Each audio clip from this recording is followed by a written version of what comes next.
The others were appropriately dressed for adventure, but Bradshaw's idea of suitable attire was mainly characterized by long green felt leggings that wrapped around his large calves, attracting curious inquiries and crude comments from the surprised locals in each mountain village they passed through. Bradshaw, however, remained completely unaware of these reactions.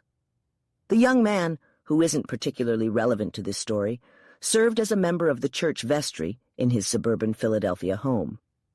His religious devotion was severely tested in the mountains. On that day, everyone had to contribute to the work on the trail, and everyone wanted to, for that matter. The most challenging task involved driving the donkeys. Unfortunately, they didn't have a skilled and trained leader among them due to an unavoidable mishap, and the campers struggled to keep the donkeys on the trail. Arthur Bradshaw was assigned the most stubborn, ill-tempered, and determined donkey from the unruly group, and old Lemansky and George took special care in teaching him the delicate skill of guiding the animal along the Rocky Mountain path.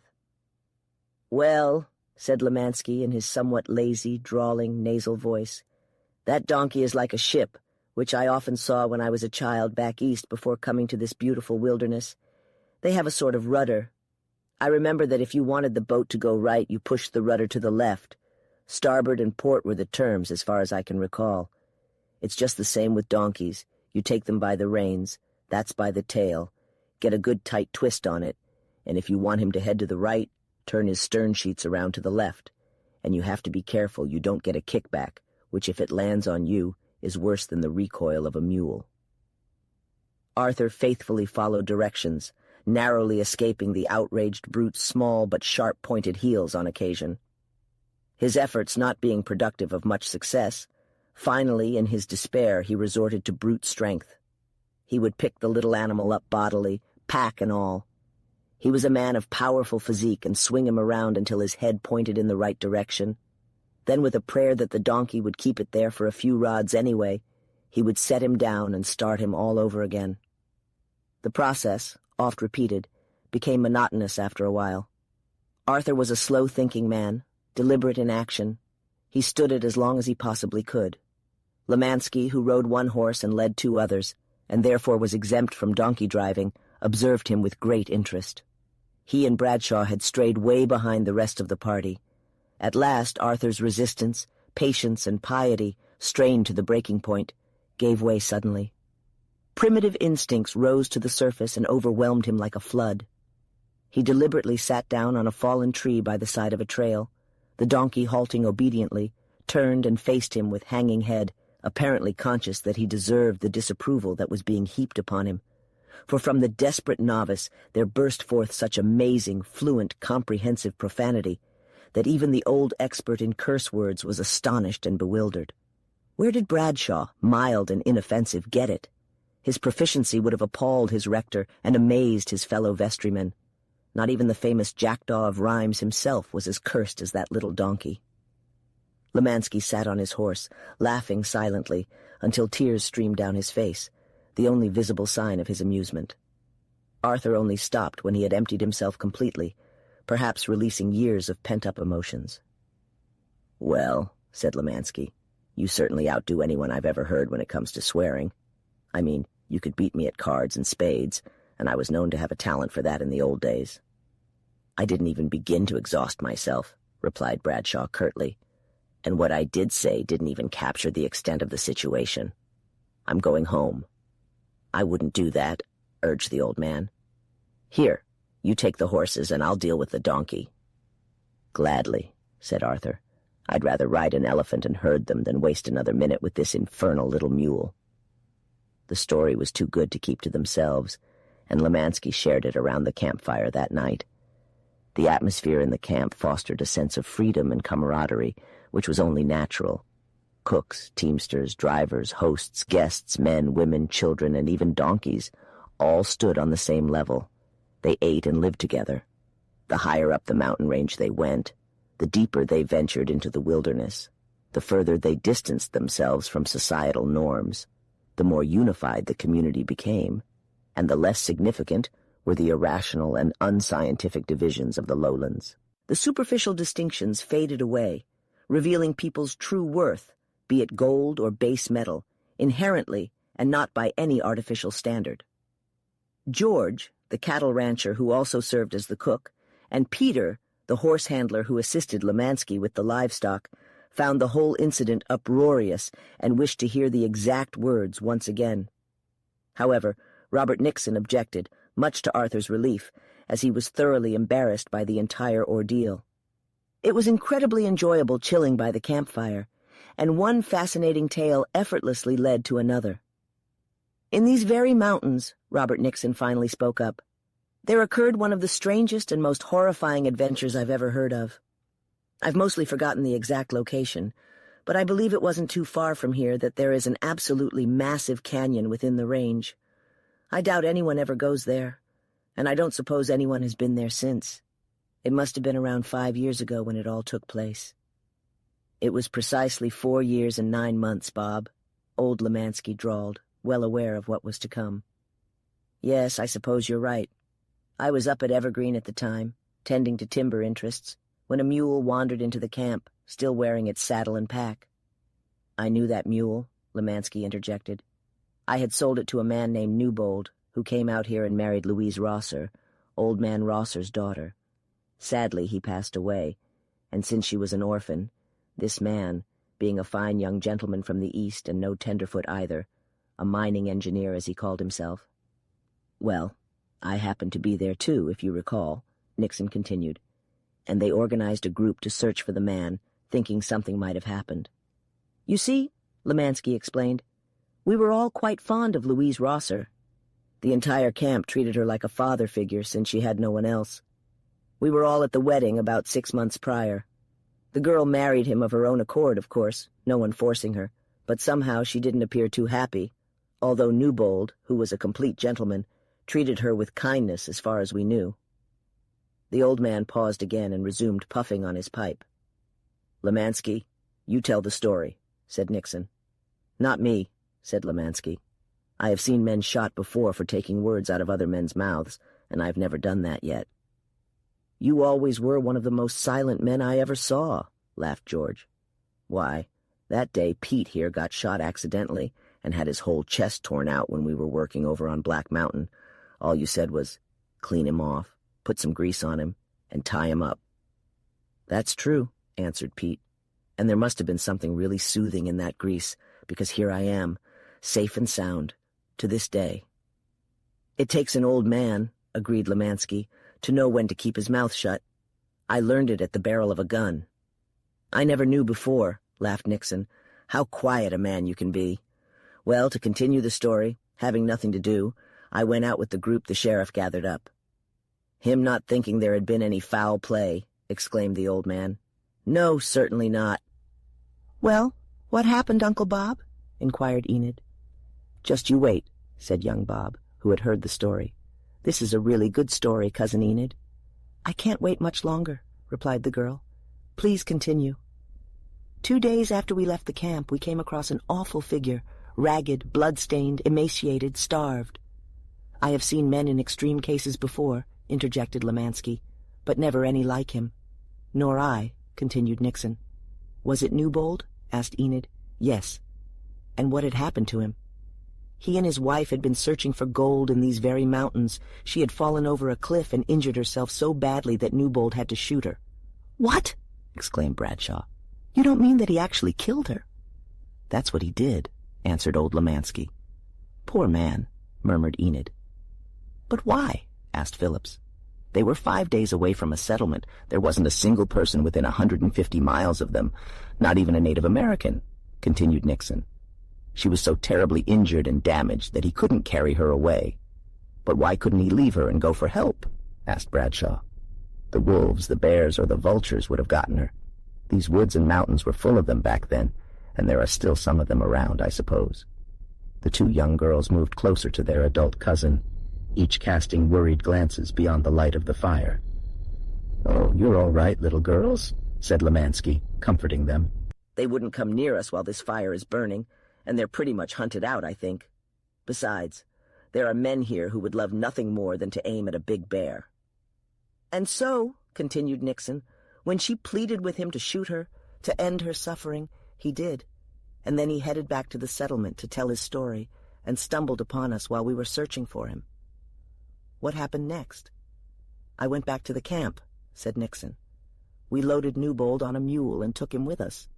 He was so out of his mind that he didn't know what was happening. He kept reliving the shooting over and over in his feverish state. It was terrible. Did he die? I don't think so, was the response. But honestly, I don't know anything more about him. There were some kind women in that camp, and we entrusted him to their care, and I left shortly afterward. I can tell the rest, said old Lemansky, knowing more about the mountains than most people around here. I led the men who didn't go back with Bob and Newbold to the spot where he said his wife fell, and there we found her, or rather, her body. But what about the wolves? Questioned the girl. He had dragged her into a sort of hollow and piled rocks over her. He had descended into the canyon, which was something terrifying, and then climbed up to where she had stayed. We had plenty of rope, having brought it along for a specific purpose, and we lowered ourselves down to the ledge where she was lying. We wrapped her body in blankets and tied it up before finally dragging her up on the old Native American trail, or at least I assume it was made before there were any Native Americans, and brought her back to Evergreen Camp, where the only thing remotely green was the swinging doors of the saloon. We brought a pastor from Denver and gave her a Christian burial. "Is that all?" Enid asked as the old man paused again. "Nope." "Oh, what about the man?" exclaimed the woman with quick intuition. "They told us he regained consciousness, and when we returned, he had disappeared." "Where?" was the immediate question. Old Lemansky extended his hands. "Don't ask me," he said. "He just vanished. I've never seen or heard from him since. Poor little Louise Rosser. She had a difficult time." "Yes," said Enid, "but I believe the man had a harder time than she did. He loved her." "It certainly seemed that way," answered Lemansky. "If you had seen him, his remorse, his anguish, his horror," Nixon said, "you would have had no doubt about it. But it is getting late. In the mountains, everyone wakes up at daybreak. Your sleeping bags are in the tents, ladies. It's time to go to bed." As the group dispersed, old Lemansky slowly stood up.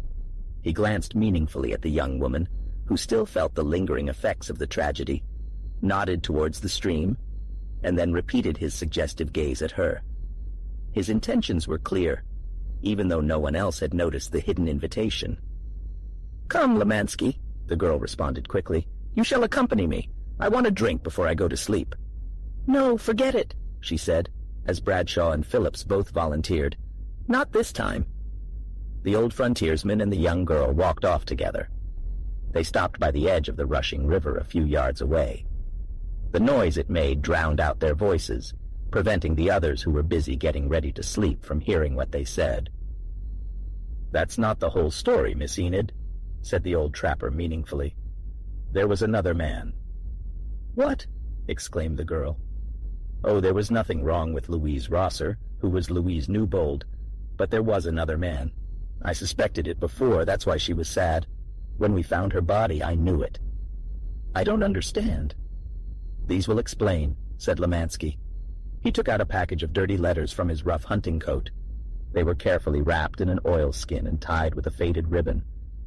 "You see," he continued, holding them in his hand but concealing them from the people at the fire, "when she fell off the cliff, somehow the mule lost its footing. Nobody ever knew how. At least the mule was dead and couldn't say. She landed on a spur or ledge about 100 feet below the edge. Apparently she was carrying the letters in her dress. Her chest was terribly torn open, and the letters were there. Newbold didn't see them because he went down into the canyon and came up to the ledge where the body was lying. But we descended. I was the first man down, and I got them. No one else saw me, and no human eyes, not even my wife's, have ever seen those letters, except mine, and now yours. You're going to give them to me?" "I am," said Lemansky. "But why?" "I want you to know the whole story." "But why again?" "I think those letters will reveal it," answered the old man evasively, "and I care about you, and I don't want to see you wasted." Illustration. "Read the letters," he said. "They will tell the story. Good night." "What do you mean?" asked the girl, curiously, feeling the gravity of the moment, the seriousness, the kind affection of the old frontiersman, the eerie scene, The glow of the fire, the tents shining like ghosts, the dark canyon wall, and the expanse of the mountain range expanding beneath the starry sky where they twinkled above her. The strange and horrifying tale, and now the letters in her hand that somehow seemed to be filled with human emotion, greatly affected her. Lemansky patted her on the shoulder. "Read the letters," he said. "They will tell the story. Good night." Chapter 6. Late into the night, while the others in the camp were deep in slumber from exhaustion and contentment, Enid Nixon remained awake in her small tent. A single candle illuminated her as she diligently worked through the letters that Lemansky had handed to her. The following morning, a pensive young woman confronted the seasoned frontiersman. When they found themselves alone, she presented him with the bundle of letters. "Have you read them?" he inquired. "Yes," she replied. "Well, you keep them," the old man said solemnly. "Perhaps you'll want to read them again." "But I don't understand why you want me to have them," she inquired further. "Well, I'm not entirely sure myself, but regardless, I do," he responded. "I will be more than happy to hold on to them," the girl said, her tone growing even more serious as she carefully tucked them into one of the pockets of her hunting shirt. The packet was not bulky, and the letters themselves were neither numerous nor lengthy. She could easily carry them with her, and in a strange and unexplainable way, she was rather pleased to have them.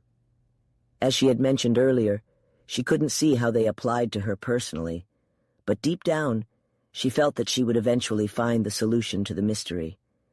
This feeling was especially strong because of the old hunter's peculiar but calm emphasis. There was a lot to do around the camp in the mornings.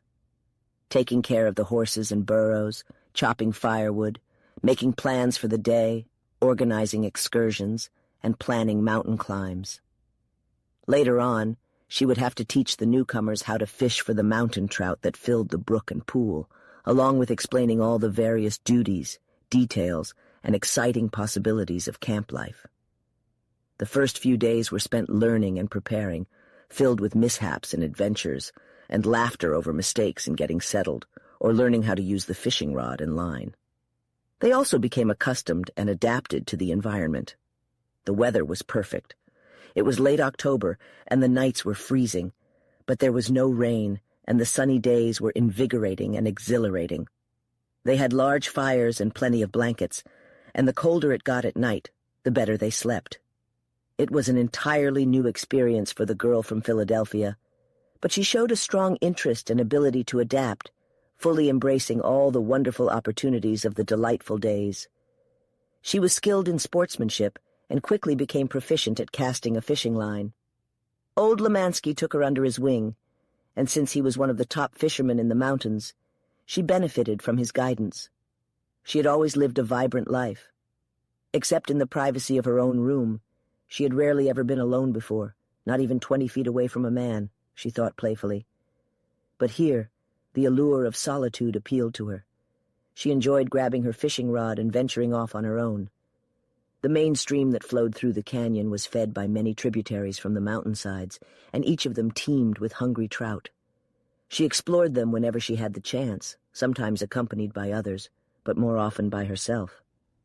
She discovered delightful and exquisite spots, small patches of grass, perhaps the size of a small room, adorned with flowers and bordered by ferns.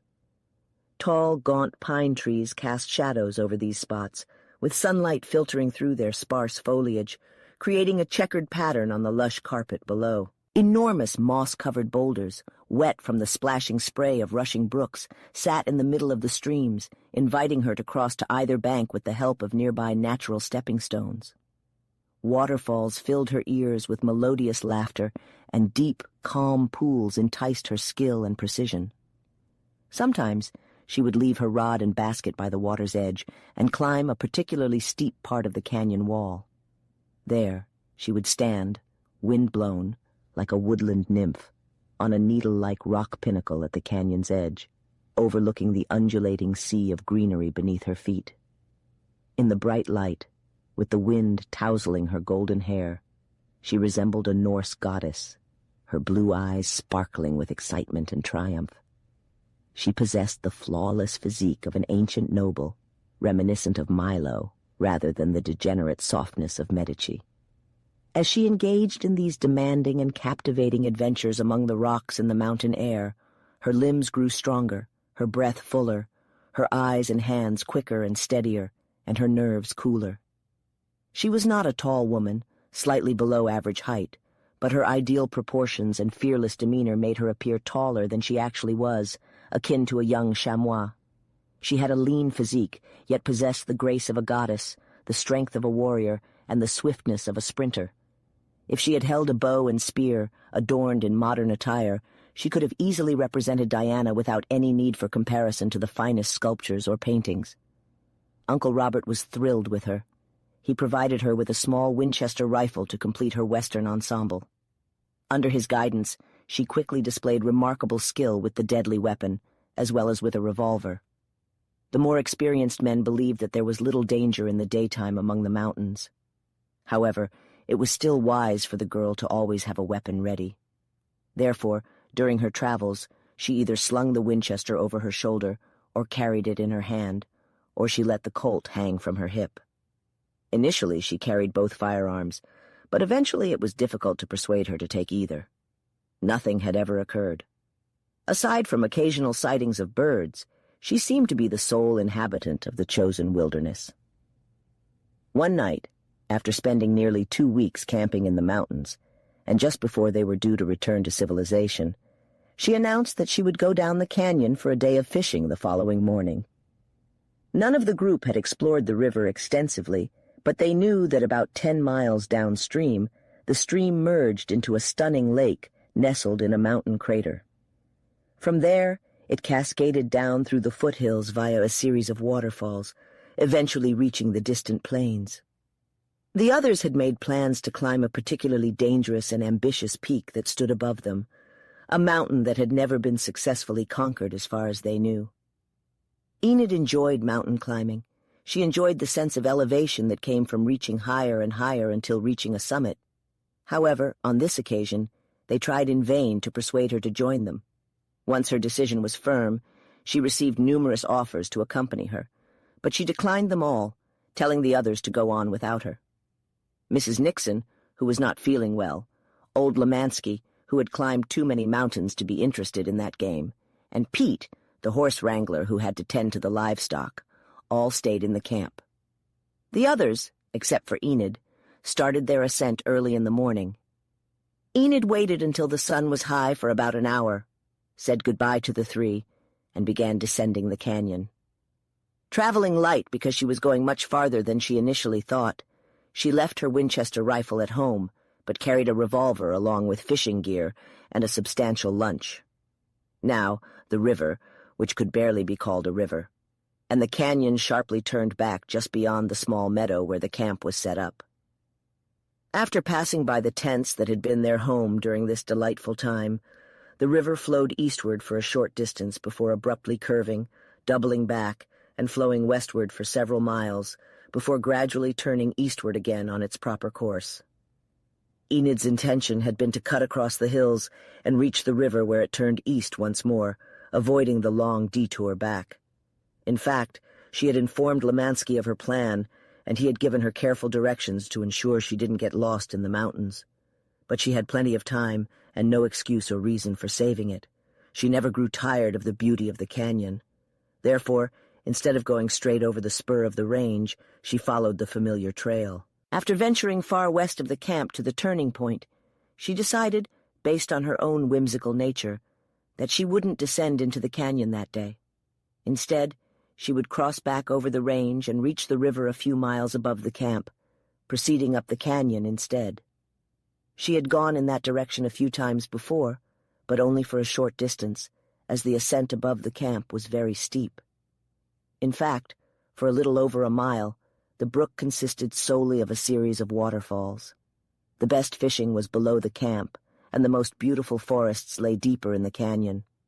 Suddenly, she resolved to explore that uncharted part of the country, and without any hesitation, she abandoned her initial plan and began ascending the range. The outcome of such seemingly insignificant decisions can have monumental consequences. Whether she went upstream or downstream, whether she followed the rivulet to its source or descended to its mouth, appeared to be of little significance. However, her entire life hinged on that decision. The casual and thoughtless choice of the moment carried immense possibilities. If that choice had been made with any suspicion or foreknowledge, if it had been the result of careful consideration or a foresight of probabilities, it might have been understandable. But instead, it was a mere impulse, a passing idea during a moment of idleness, a careless chance, and lo and behold, a life was forever altered. On one side stood youth and innocence, freedom and contentment, a joyful day, a peaceful rest by the cozy fire at night. On the other, the danger of life, struggle, love, jealousy, selflessness, devotion, suffering. It was a choice as significant as when Eve herself, holding the apple of knowledge and pleasure, faced the unknown of enlightenment and sorrow. But we are fortunate that the future remains hidden, for the psalmist's plea to know the end and the length of our days will never be granted. Only one possesses the ability to foresee his own future, as we, mere mortals, lack the divine spark to comprehend what lies ahead. We await the end because it is inevitable, yet we are grateful that its arrival remains a mystery until it comes. None of this weighed on the girl's mind that sunny morning. Fate hid within those mountains, disguised as adventure. Carefree and full of delight, she left the flowing water and climbed the cliff, where she would ultimately discover the vastness of the world. The ascent proved longer, more treacherous, and challenging than she had initially anticipated, a foreshadowing of her journey. Several times she had to carefully search for a viable path along the canyon wall, pausing to navigate the climb with utmost caution. However, she had grown into a bold and fearless mountaineer, and after conquering each obstacle, she stood on the summit, slightly breathless, a little weary, yet triumphant. The ground was rugged and uneven, and the tree line loomed just above her, indicating that she had likely traveled several miles from the camp. The canyon was incredibly winding. She could only see a few hundred yards of it in any direction. She scanned her limited field of vision eagerly for the smoke from the large fire that they always kept burning in the camp, but there was no sign of it. She was clearly 1,000 feet above the river where she had come from. Her current position was a rocky ridge that sloped more gently on the other side, descending about 200 feet towards the same brook. She could see glimpses of the upraised peaks of the main range through the gaps in the trees, bare, disorganized, covered in snow, desolate, majestic, and awe-inspiring. The wonder and reverence one feels for the everlasting hills exceed that of the restless sea. Except for rare moments of tranquility, the latter is always in motion, while the mountains remain constant throughout time. The ocean is dynamic, noisy, and alive. The mountains are serene, motionless, and lifeless.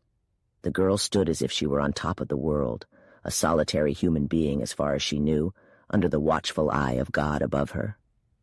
Ah, but the divine eye gazes long and sees far.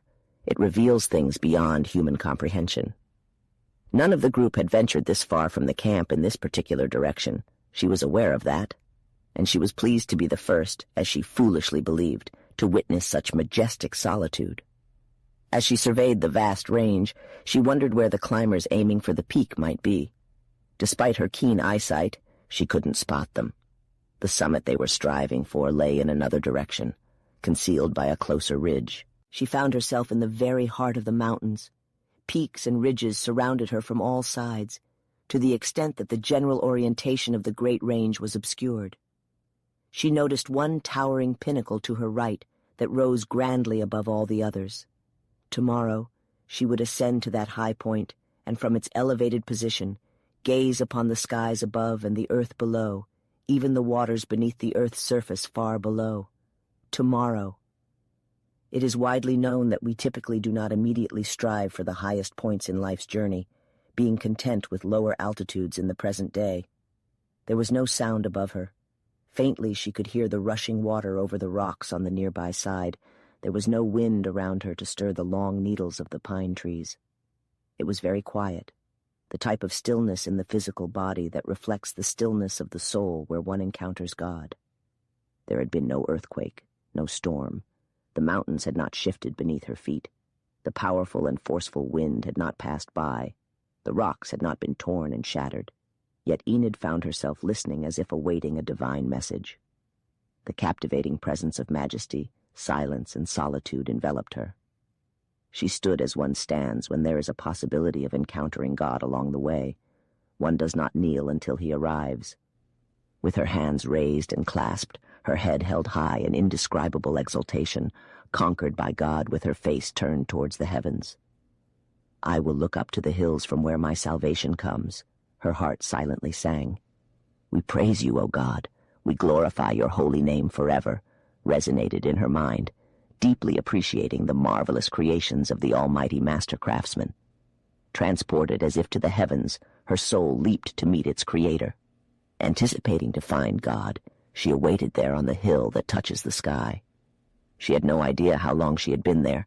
Time didn't even cross her mind, and she didn't think to check the watch on her wrist. When she first arrived, the breathtaking view of the skyline, blocked by the towering peaks, captivated her.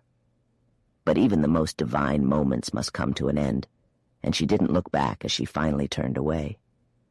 She didn't notice a small cloud on the horizon, barely larger than a man's hand, lurking behind the ancient barrier. This cloud was filled with a sense of foreboding and would greatly concern the experienced Lemansky in the camp and Nixon on the mountaintop. Unfortunately, both of them were unable to see it. One was on the other side of the range, and the other was deep in the canyon. Like the girl, the sun still shone brightly for them. The descent to the river on the higher side was relatively easy, and Enid Nixon slowly and thoughtfully made her way down until she reached the youthful torrent. She prepared her fishing gear, but didn't cast her line, continuing her slow ascent through the narrowing and ascending canyon.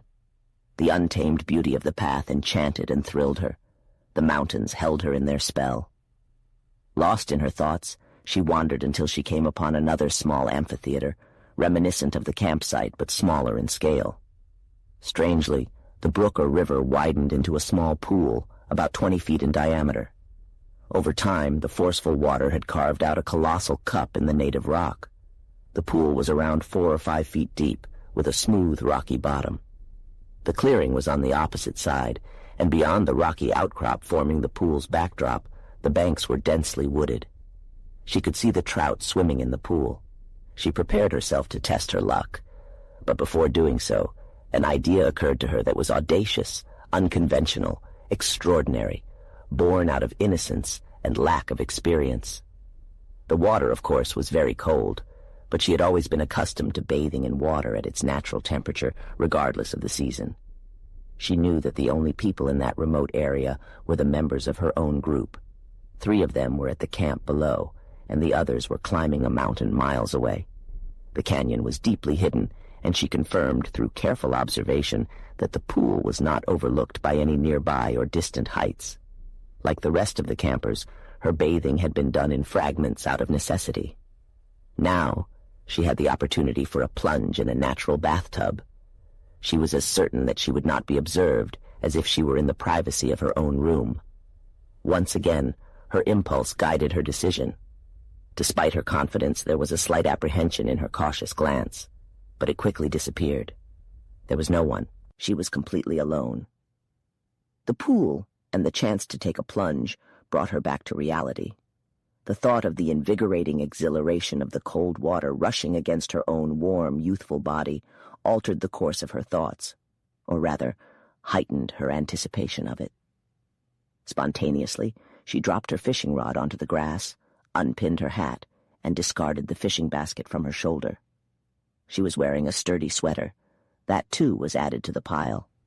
Nervous hands worked on the buttons and fastenings. In a matter of minutes, the beautiful and innocent figure of youth, beauty, purity, and innocence illuminated the ground, casting a white glow upon the green grass, moss, and pines, reflecting light onto the gray-brown rocks of the range. This is how Eve might have appeared on a bright morning in some glorious Eden. A few strides ahead, and this woodland beauty, this mountain goddess, dove into the crystal-clear, icy waters of the pool like a water fairy and her source. Chapter 7. The water was deep enough to accommodate her dive, and the pool was long enough for her to swim a few strokes. The initial chill of the freezing water quickly dissipated as she vigorously moved, but no ordinary person, no matter how tough or accustomed, could endure that frigid bath for long. Reluctantly, yet with the understanding that she had to leave, after one more graceful dive and a few impressive strokes, she lifted her head from the water, caressing her pale shoulders. Shaking the droplets of liquid diamonds from her face, she turned towards the shore. It was no longer deserted, and she was no longer alone. What she witnessed startled and alarmed her to an extreme degree. Positioned on top of her garments, staring directly at her, having approached her in complete silence without giving her the slightest warning of his presence, and now gazing at her with fiery, ravenous, malevolent, savage eyes, filled with the cruel desire and carnal hunger of possession, yet also displaying a glimmer of surprise, as if he did not fully comprehend the ethereal beauty of this unexpected apparition, emerging so abruptly from the water, this peculiar intruder of the realm that he believed he ruled as the sole master and supreme authority, stood an enormous, terrifying grizzly bear. Ursus horribilis, indeed. He was an elderly sovereign of the mountains, originally reddish-brown in color, but now a ragged, dirty gray. His body was massive and robust, his legs short, dark, and immensely strong. His broad, square head moved restlessly. His mouth, filled with sharp fangs, opened, and a low, guttural growl emanated from the crimson cavern of his throat. He was an ancient and horrifying monster who had tasted the blood of humans and would not hesitate to attack without any provocation, especially something as harmless and inviting as the girl in the pool. The girl forgot about the coldness of the water as she was consumed by fear in that moment. Alone, naked, defenseless, lost in the mountains, facing the most powerful, bloodthirsty, and fierce beast on the continent, she couldn't fight or escape. She could only wait for his desire. He sniffed at her clothes briefly and stood with one paw raised for a couple of seconds, growling deeply. Clearly, she thought with remarkable perception, he was preparing to jump into the pool and seize her. The swirling current caused her to sway gently, but otherwise she stood still and apprehensive, filled with terrible anticipation. She made no noise, and apart from that low growl, the great beast remained silent as well. Her gaze upon him was intense and unrelenting, and he wavered under its power. It irritated him. It revealed a hint of human dominance. However, she was too shocked, too unnerved, too desperately frightened to exert her full mental control. There was a pleading desperation in her eyes. The bear recognized this and gained enough control over her. She didn't know if she was in the water or in the air. Her consciousness was only focused on two things within her vast imagination. Another moment or two, and all coherence of thought would vanish. The grizzly, still unsettled and uneasy before her terrifying stare, but not deterred by it, tilted its head slightly to avoid the direct, unchanging gaze. It brought down its sharp-clawed paw heavily and lunged forward.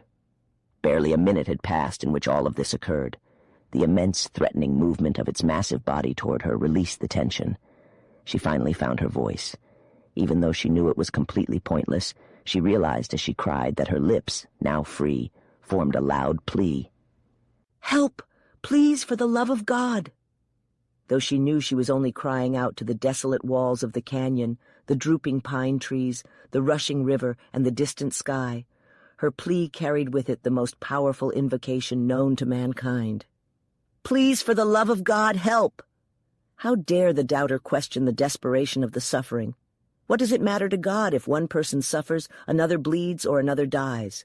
What response could come from the silent heavens? Sometimes the Lord communicates with the loud voice of human creation rather than the quiet whisper that is truly his own, a sound we fail to hear amidst our own ignoble chatter. The answer to her prayer came in a thunderous roar that echoed in her nervous and frightened ear. Before the first echo had faded, it was followed by another and another and another, reverberating among the rocks in increasingly faint but drawn-out peals. In an instant, the bear rose to its feet, swayed slightly, and struck at an imaginary enemy with its powerful paws.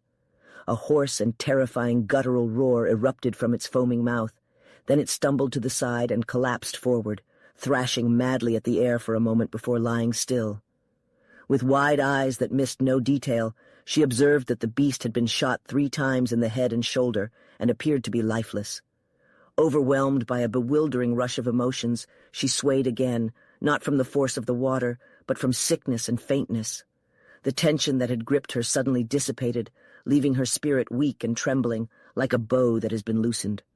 Her very existence teetered on the brink, almost falling into the stream. And then, an even more terrifying fear washed over her. A man had fired those shots. Actaeon had spied on Diana. With this sudden realization of her disgrace, the crimson blood rushed to the pale surface despite the icy water. The agony of that moment was even more intense than before. She could be slain, torn apart, devoured. Those were trivial matters. But to have her modesty violated in such a manner was unbearable. She wished that the hunter had not arrived. For a brief moment, she sank deeper into the water, hoping to conceal herself amidst its translucent clarity. In doing so, she became acutely aware of the bone-chilling cold. Yet, even though she shivered uncontrollably and risked succumbing to hypothermia, she dared not venture onto the shore to retrieve her garments. It would be of little use, she quickly realized, as the colossal beast had collapsed onto them, rendering them inaccessible. Although it takes only moments to recount, all of this had occurred in a matter of seconds. Sometimes, seconds contain hours, even an entire lifetime within their fleeting existence.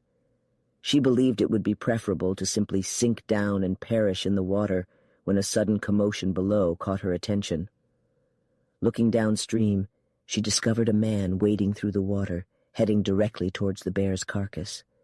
He was a tall, dark-bearded individual, carrying a rifle. He paid no mind to his surroundings, not sparing even a glance in her direction.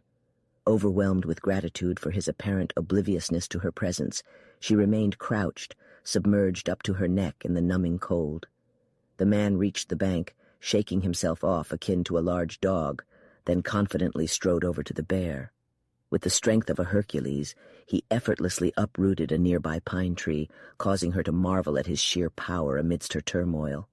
And then, with the tree as a lever, he nonchalantly and effortlessly lifted the massive creature off her clothes. She would later discover the immense strength required to move that lifeless body, weighing well over 1/2 ton. Afterward, he let the pine tree fall beside the deceased grizzly, and without looking back, he swiftly and steadily marched up the canyon through the trees.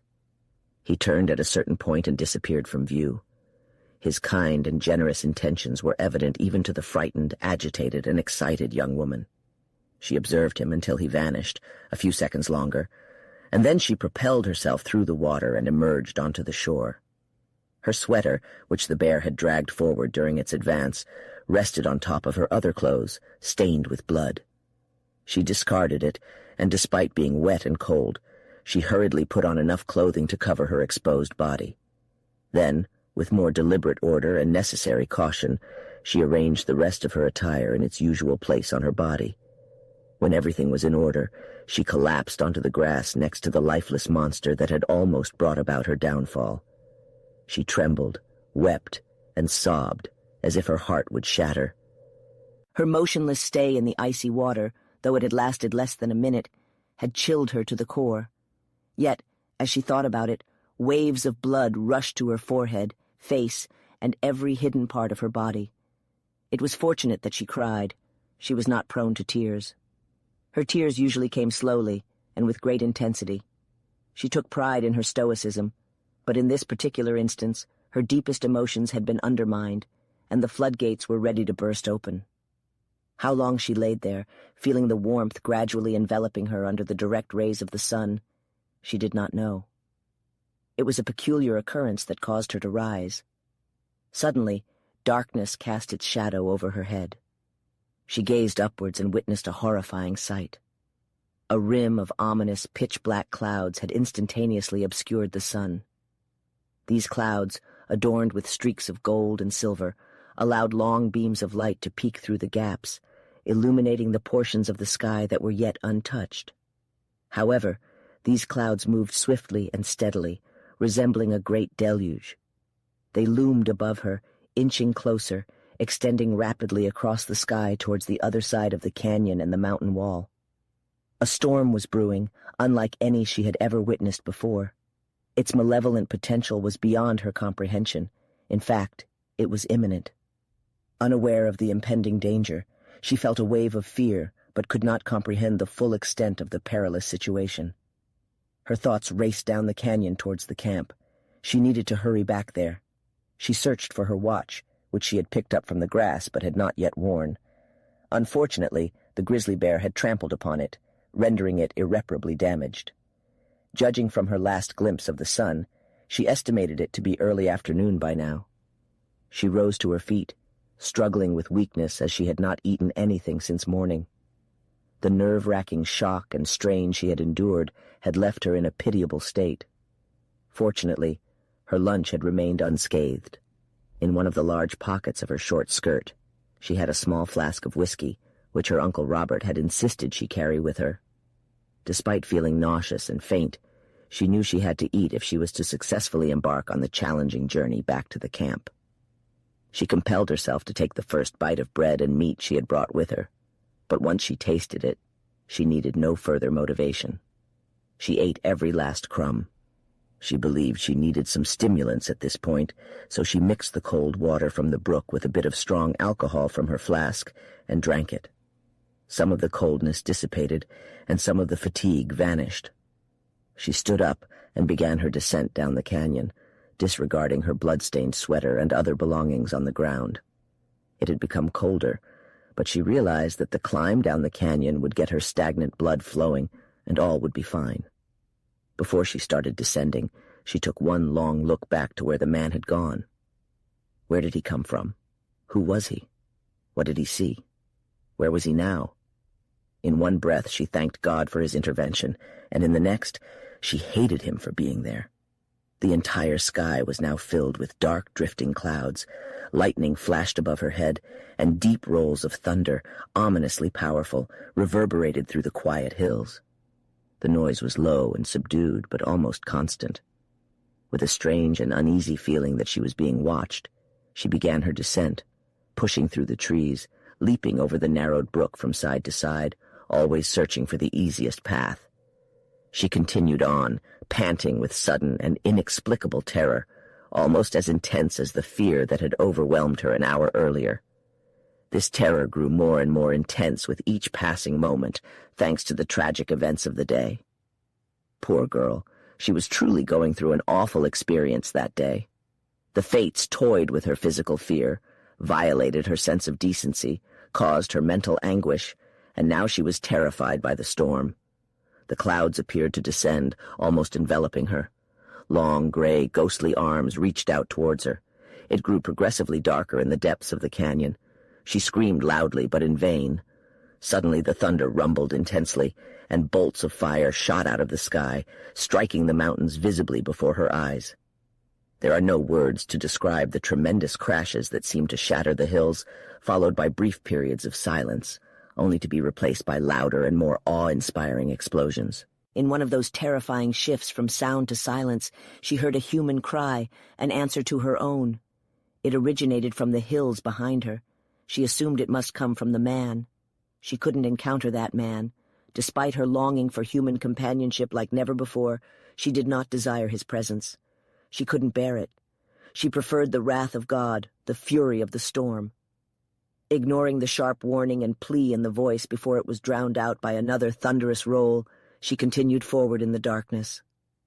The canyon narrowed at this point, and she carefully maneuvered down the ledges, leaping recklessly from one rock to another, slipping, falling, grazing against each side, hurling herself forward with a pale face, bruised body, torn hands, and a pounding heart that felt as if it would burst free from its confines.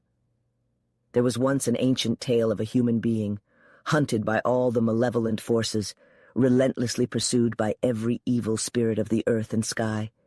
Just like him, this young girl, innocent, beautiful, once happy, now fled from the storm.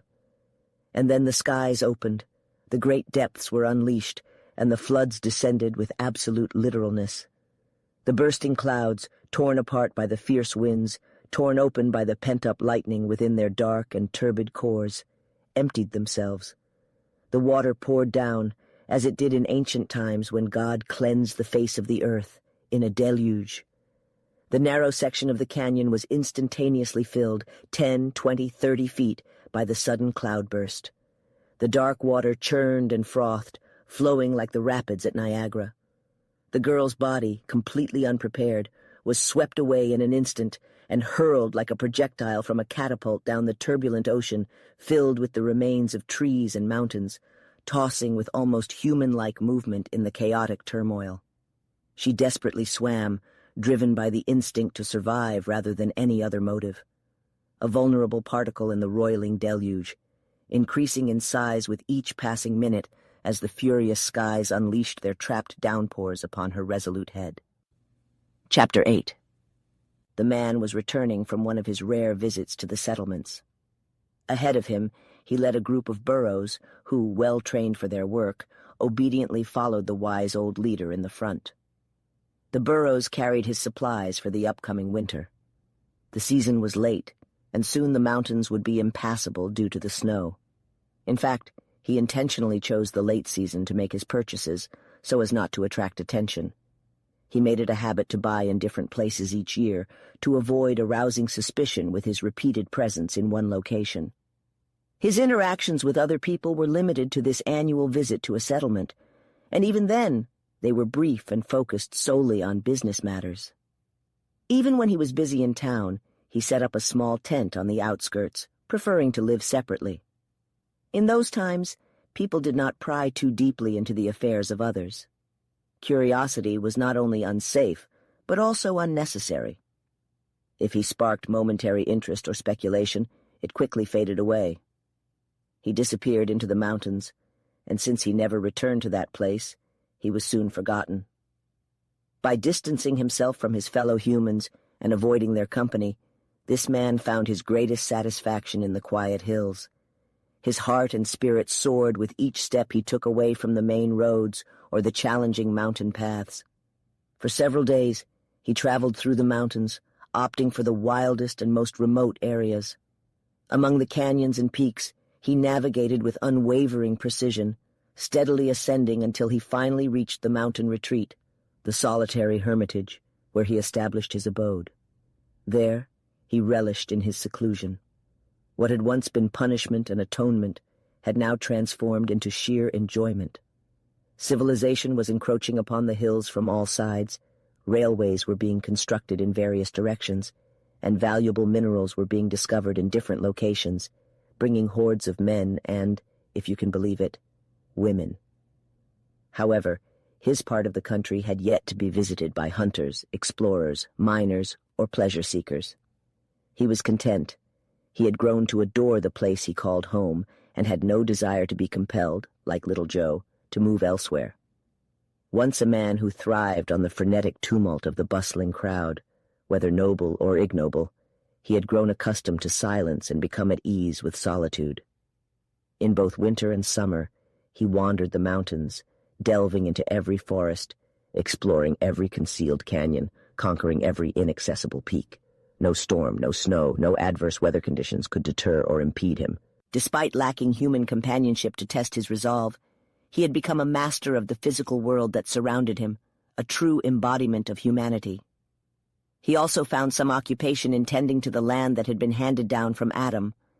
During the pleasant months of summer, he cultivated a garden to the best of his ability. His profession as a mining engineer provided him with additional work.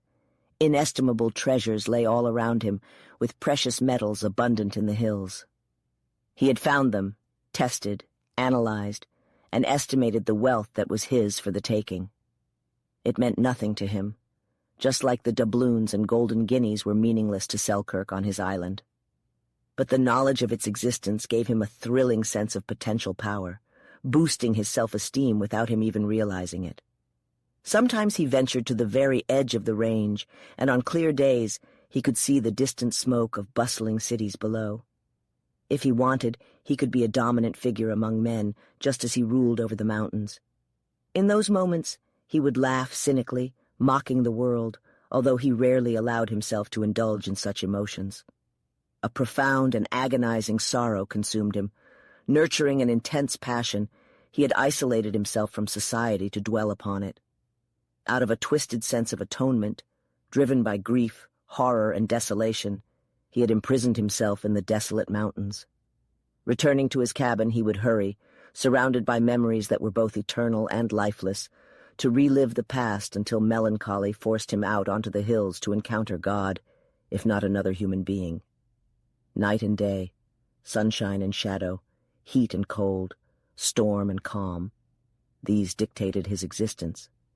After unloading his faithful animals and ensuring their safe shelter for the winter in the enclosure he had constructed near the cliff where his humble abode stood, he set out one morning with his rifle for another solitary trek through the mountains, finding solace in the absence of humanity, as he believed it brought him closer to God. It was an illusion as ancient as the Christian religion itself. Many before him had become hermits in the past, seeking redemption for their sins and seeking closeness with God.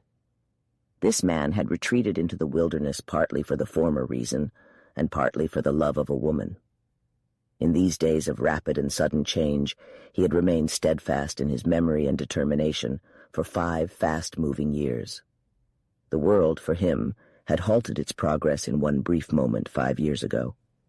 Everything else was silence. He had no knowledge of what had transpired since then in the outside world, where people were pairing up, and he didn't particularly care. During his visits to the settlements, he didn't inquire, purchase newspapers, or show any interest in the world.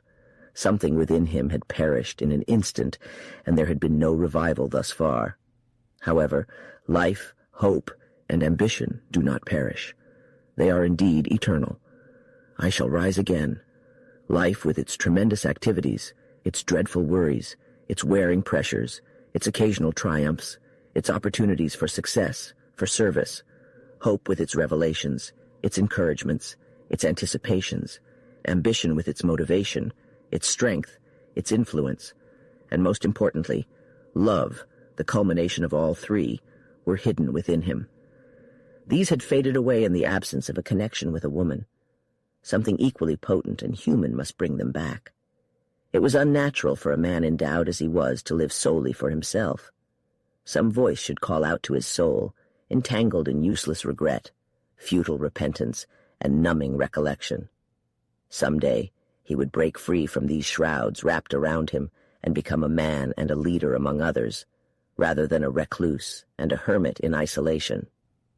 He didn't allow these thoughts to enter his life. In fact, he probably didn't even realize them yet. Such possibilities did not present themselves to him. Perhaps the man was a little insane that morning.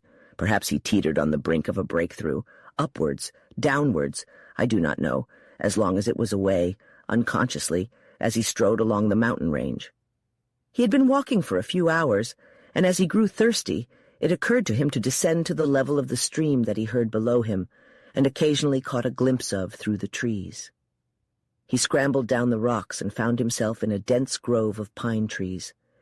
Making his way slowly and with great difficulty through the tangle of fallen trees that lay in every direction, the sound of a human voice, the last thing he expected in that wilderness, struck his fearful ears. Any voice or any word would have surprised him in that moment, but there was a note of terrible fear in this voice, a sound of frightened plea. The desperation in the cry left him no time for thought. The demand was for action. The cry was not directed towards him, it seemed, but towards God. Yet it was he who answered, undoubtedly sent by that overseeing power who operates in such mysterious ways to perform his miracles. He leaped over the intervening trees to the edge of the forest where the fast-moving waters flowed. To his right, there was a massive rock or cliff in front of him. The canyon sharply turned northward, and below him, a short distance away, a small white speck gleamed above the calm and deep pool that he recognized. There was a woman there. He only had time for a quick glance, and he had guessed correctly that the voice did not belong to a man the instant he heard it, and now he was certain. She stood in the water up to her chest, staring ahead of her. In the next moment, he saw what had alarmed her. A grizzly bear, the largest, fiercest, and most intimidating specimen he had ever encountered. There were still a few of those monsters remaining in the area, and he himself had killed several. The woman had not noticed him. He was a quiet man out of habit, used to not saying anything, and he continued to say nothing. But immediately he skillfully aimed and fired his powerful Winchester rifle at the monstrous ruler of the mountains. It was a close range for such a massive target, but he fired bullet after bullet with incredible accuracy. The first shot did the job, but to be absolutely certain, he fired again and again. Finally satisfied that the bear was dead, he noticed that it had fallen on top of a pile of clothes belonging to a woman who was bathing in the water. He turned and walked down the stream for a short distance until he reached a place where he could easily cross, stepping through it without even looking at the shivering woman. He understood and appreciated her feelings as much as a man could, and he wanted to spare her modesty, as he had not forgotten how to be a gentleman during his 5 years of solitude. He climbed up the bank, uprooted a small tree, and rolled the bear away from the woman's clothing. He then continued walking ahead, up the canyon and around the bend. After that, as a man, he did not faint or collapse, but he leaned against the canyon wall, completely shaken. He dropped his gun at his feet and stood there trembling intensely, sweat forming on his forehead, and the sweat was not caused by his physical exertions. In a single moment, his entire life had changed. The brief glimpse he had caught of those bare shoulders, the pale face, and the golden hair emerging from the water had transported him back 5 years. He had once again seen a woman in this solitude. He had observed other women from a distance and avoided them during his yearly visits to the settlements, but they had always remained distant. Yet here he had come into close contact with humanity. He, who had taken lives, had now saved one. A woman had sent him away, so was it her responsibility to call him back? He berated himself for his weakness. He closed his eyes and summoned different memories. How long he stood there, he couldn't say. He was fighting a battle, and finally it seemed to him that he emerged victorious. Soon he realized that he perhaps shouldn't just stand there doing nothing. Maybe the woman needed him. Maybe she had passed out in the water. Maybe... He turned towards the bend that hid him from her, and then he paused. Did he have the right to invade her privacy? He would surely be an unwelcome guest, catching her in a terrible position. He knew deep down, even if it wasn't his fault, even if he had saved her life, she would blame him, and only him, for the violation of her modesty.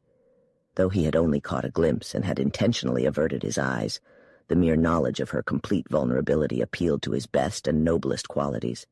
He had to go to her. Wait, she might still be unclothed, in which case... No, she must be clothed, or worse, dead by now. And in either scenario, he had a duty to fulfill. He had the responsibility of ensuring her safety in a way, until she reunited with her companions wherever they may be. However, he convinced himself that he had no desire to see her again, to know anything about her future, or to care whether she was doing well or not. It was only a stern obligation that compelled him towards her. Oh, how foolish and affectionate he was. Eventually, he reached a compromise with himself by climbing the ridge that had obstructed his view of the pool and peering down at the place that held such significance for him. He was prepared to retreat immediately if circumstances deemed it necessary, and he took care to conceal himself in such a way that she would have no chance of detecting his observation. With a racing heart and eager eyes, he scanned the area. There the bear lay, and a short distance away, stretched out on the grass, clothed but uncertain whether she was in her right mind, was the woman. For a moment, as he focused intently on her, he wondered if she had fainted or even passed away. Regardless, he realized that she possessed the strength, composure, and determination to dress herself before either of these possibilities occurred.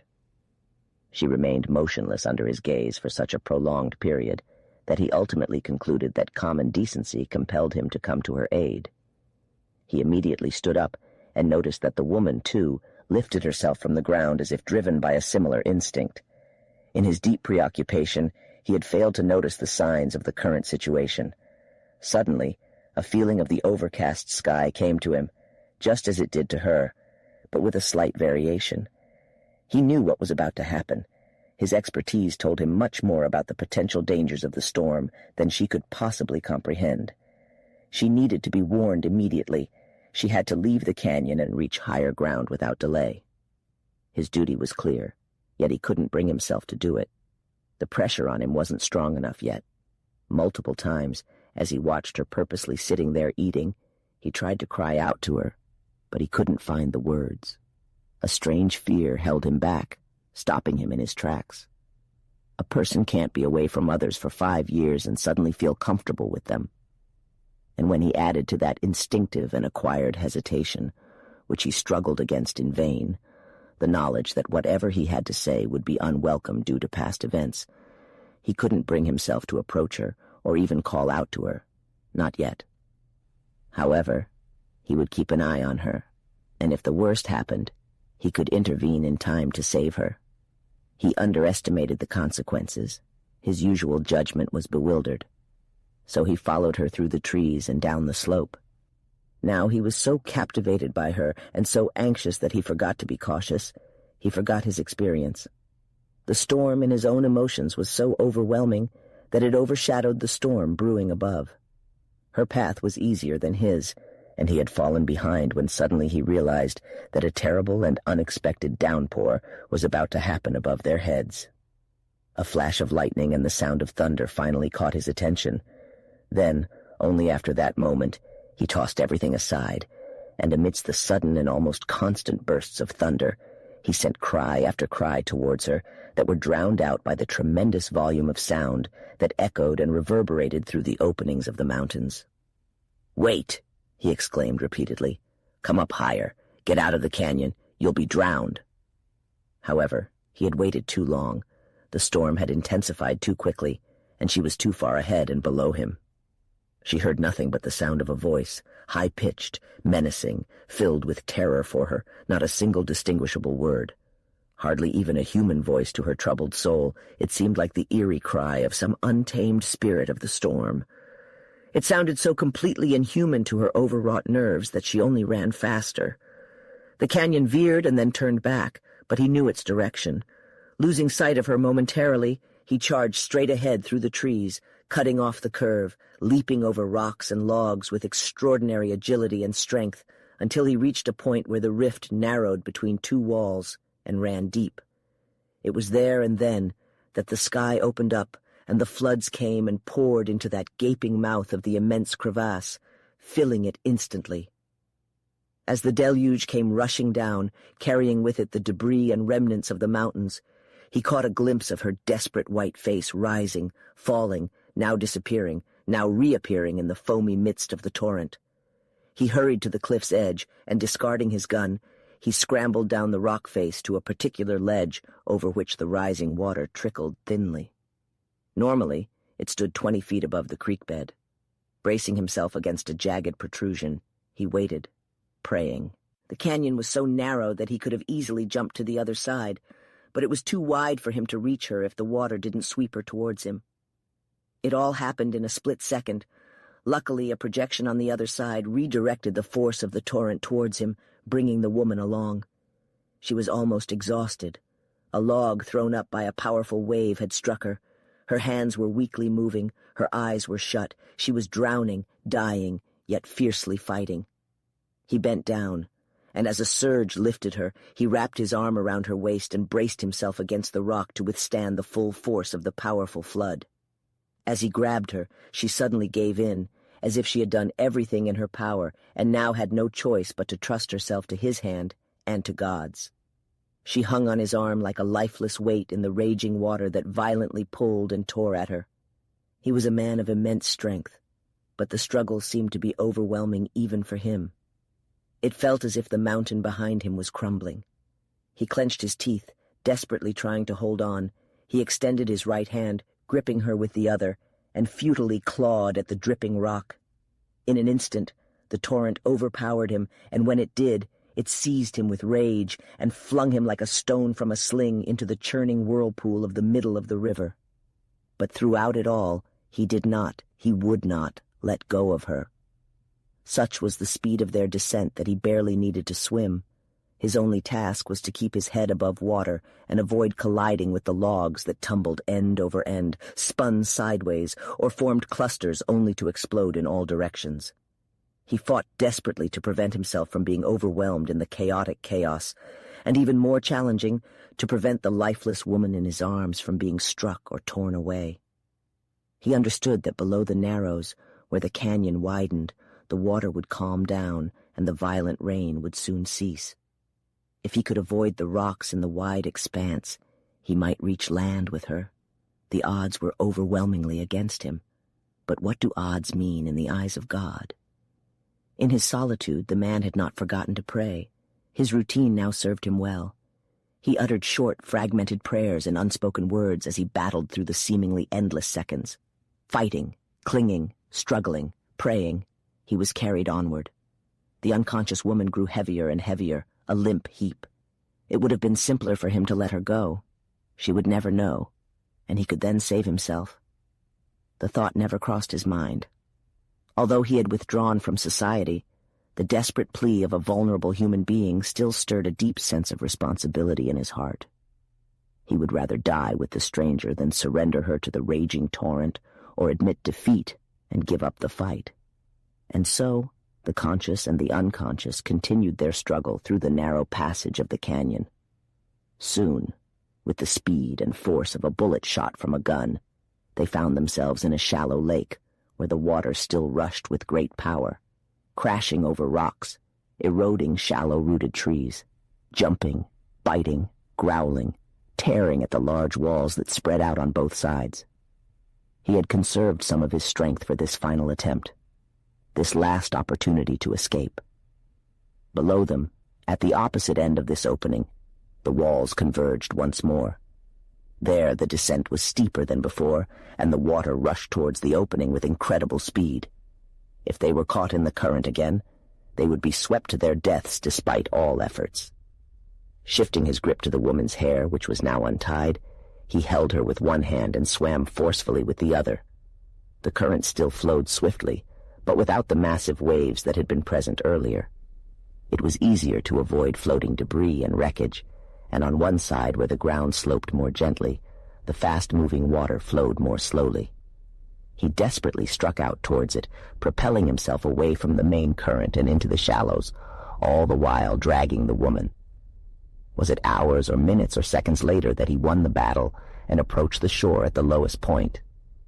As the torrent twisted him around, he managed to catch hold of a sturdy young pine tree, deeply rooted enough to withstand the flood.